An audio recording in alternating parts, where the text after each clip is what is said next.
Baada ya kipindi cha majuma kadhaa ya kuhojiwa na kupigwa msasa kwa baadhi ya Wakenya waliotuma maombi ya kujaza nafasi za majaji nchini, leo imekuwa zamu ya kuapishwa.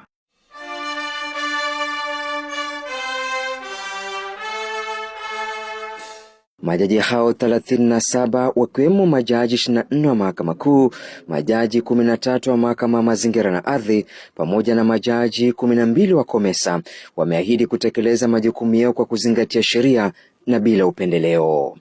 Majaji hao pia wameahidi kuilinda katiba, kuheshimu na kutekeleza majukumu yao kwa kuambatana na sheria, sawa na kuhakikisha Wakenya wanapata haki mahakamani. Lilian Suma Lewa, a judge of the Environment and Land Court, do swear in the name of the Almighty God to diligently serve the people and the Republic of Kenya, to impartially do justice in accordance with this Constitution as by the law established.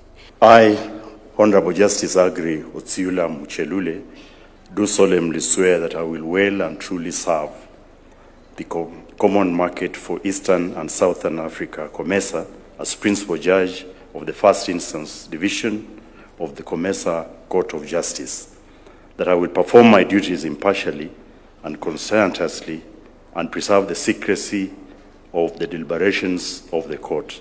So help me God. Wakati wa hafla hiyo iliyoandaliwa katika ikulu ya Nairobi na kushuhudiwa na Rais William Ruto pamoja na Jaji Mkuu nchini Martha Koome, kiongozi wa taifa amewarai majaji kuhakikisha wanatekeleza majukumu yao kwa kuzingatia sheria na katiba. This ceremony reaffirms our national commitment to the rule of law and fair administration of justice and the enduring promise of our Constitution to every citizen of the Republic of Kenya. Rais Ruto pia amewataka majaji wote kote nchini kuhakikisha wanazingatia uadilifu, uwajibikaji, haki ya wananchi pamoja na kukabiliana kikamilifu na ufisadi nchini. Integrity remains the foundation of public trust. It calls for visible leadership, consistent accountability, and firm action against corruption at all levels. When all is done and said, the things you do right will count. Do the right thing.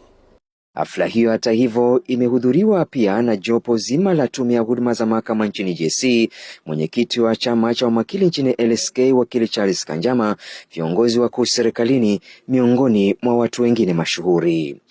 Nikiripotia Coco FM, mimi ni Mwahoka Mtsumi. Coco FM, ladha ya Pwani.